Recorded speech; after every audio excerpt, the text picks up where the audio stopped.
प्रधानमंत्री नरेंद्र मोदी क्या कुछ इस वक्त बोल रहे हैं, सुनाते हैं। No security please. सिक्योरिटी की जरूरत नहीं है। आप लोग सेट हो गए? जी धन्यवाद।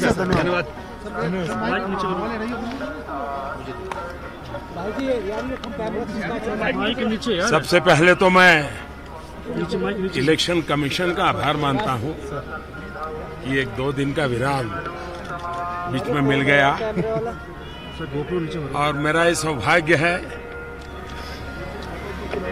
कि आध्यात्मिक चेतना की भूमि पर जाने का मुझे कई वर्षों से अवसर मिलता रहा है।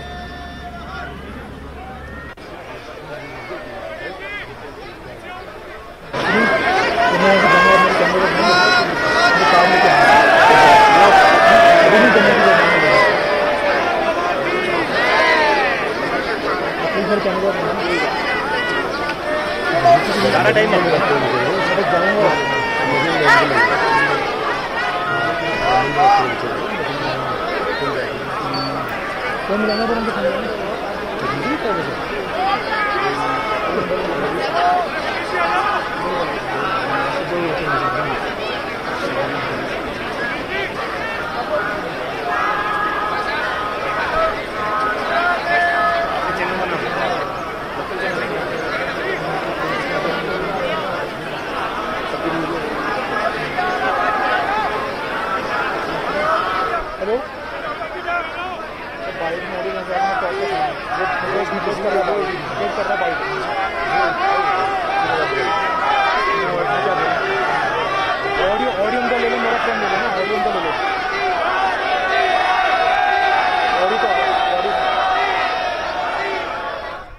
एक मन में रहता है कि समय मिले तो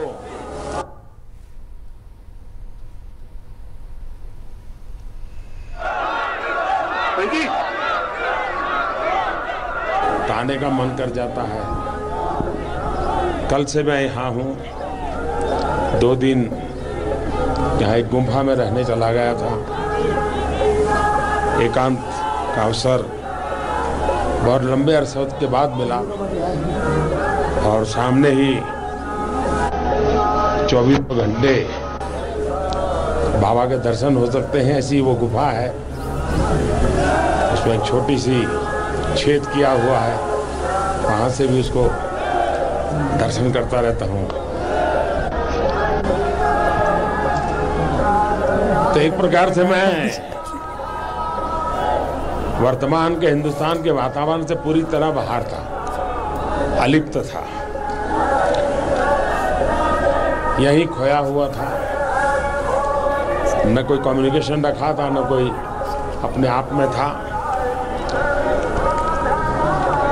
यहाँ का जो डेवलपमेंट का मेरा मिशन है, उसमें प्रकृति, पर्यावरण और पर्यटन, वो तो हर प्रकार से संभाला जाए, लेकिन यहाँ की आस्था और श्रद्धा है, उसको हम वो तो हर प्रकार से संभाला जाए, लेकिन यहाँ की आस्था और श्रद्धा है, उसको हम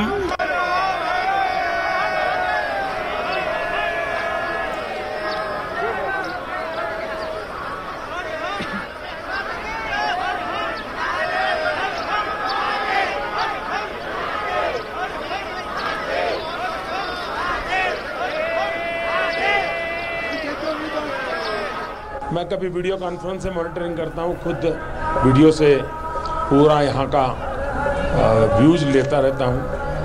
जब कभी कभार मैं देख रहा हूँ कि जब ये यात्रा का कबाड़ खुलते हैं तो सामान्य मानवी को तो ऐसा लगता है चलो भाई कबाड़ खुले हम जाएंगे, लेकिन इसके पहले 2 महीने तक सैकड़ों लोगों को काम करना पड़ता है। रास्ते खोलने पड़ते हैं, बर्फ हटानी पड़ती है, यहाँ जो आवश्यकता है वो सामान पहुँचाना पड़ता है, क्योंकि एवरेज धीरे धीरे करके डेली 25,000 लोग पहुँचते हैं, तो उन सबको सुविधा मिले। तो एक प्रकार से ये व्यवस्था की दृष्टि से बहुत बड़ा काम होता है, लेकिन हमारे देश में इन चीज़ों की ज़्यादा चर्चा बहुत कम होती है। अगर यहाँ कोई एकाध तकलीफ हो जाए तो वो मेन न्यूज़ बन जाती है, वरना सचमुच में अगर लोगों को ये ज्ञान हो कि भाई कितना कष्ट उठा करके लोग आपकी यात्रा की चिंता करते हैं, तो लोग भी उसमें सहयोग करेंगे। सिर्फ वो भगवान से जुड़ेंगे, उसके साथ साथ यहाँ के जो काम करने वाले लोग हैं, व्यवस्था करने वाले लोग हैं, उनके साथ भी जुड़ेंगे। जहाँ तक भगवान के चरणों में आता हूँ, मैं कभी कुछ मांगता नहीं। आपने जीत की कामना नहीं की यहाँ पर? मैं कुछ नहीं मांगता पुजारी जी कह रहे थे कि और मांगने की प्रवृत्ति से मैं सहमत भी नहीं हूँ, क्योंकि उसी ने तो आपको मांगने योग्य नहीं बनाया, देने योग्य बनाया। और ऐसी जगह पे जाकर के ईश्वर ने देने योग्य उसको जो क्षमता दी वो उसने समाज देवता को देनी चाहिए। और समाज देवता, अध्यात्म देवता, उसका मिलन निरंतर बना रहता है। तो भगवान शिव जी, भगवान केदारनाथ, बाबा भोलेनाथ न सिर्फ भारत की, पूरी मानव जात के सुख, समृद्धि, कल्याण के लिए उनके आशीर्वाद बने रहे। मैं आप लोगों का भी आभारी हूं, क्योंकि मैं जानता हूं कि चुनाव में पत्रकारिता के क्षेत्र में काम करने वालों पर कितना प्रेशर रहता है और कितना फिजिकल स्ट्रेन भी रहता है। और मई जून के चुनाव यानी तो अपने आप में बड़े कठिन होते हैं। उसके बावजूद भी आप लोग समय निकाल करके यहाँ पहुँचे। आपके माध्यम से उत्तराखंड को और केदारनाथ को जरूर लाभ होगा कि लोगों को विश्वास बैठेगा भी अब केदारनाथ में उस आपदा के बाद काफ़ी व्यवस्थाएं हो गई है, आप आराम से जा सकते हैं, कुछ समय यहाँ बिता सकते हैं। तो एक प्रकार से आपके यहाँ आने से उत्तराखंड को लाभ हुआ है, उनके यात्रा विकास को लाभ हुआ है और देशवासियों को भी लाभ हुआ है आपके आने के कारण। क्योंकि ये खबरें पहुँचेगी तो लोगों को लगेगा चलो भाई इस बार छुट्टियों में दुबई, सिंगापुर के बजाय केदारनाथ चले जाएं। और मैं भी जानता हूँ मेरे देश के लोग सिंगापुर, दुबई भले जाए, मुझे इतराज नहीं है, लेकिन मेरे देश में भी बहुत कुछ देखने जैसा है। जाना आना शुरू करें। मैं फिर एक बार आप सबका बहुत बहुत आभार व्यक्त करता हूँ और ईश्वर से प्रार्थना करता हूँ कि आप लोगों को भी कोई कष्ट न हो, आराम से अपने यहाँ स्थान पर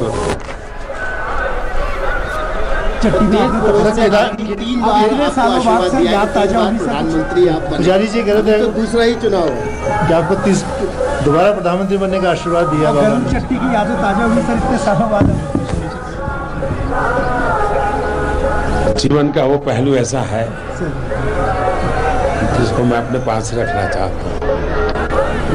कभी कभी पुराने लोग मिल जाते हैं यहाँ। आप सबको भोले बाबा की कृपा बनी रहे। हर हर महादेव। प्रधानमंत्री जी विपक्ष बैठकें करना शुरू कर दी है।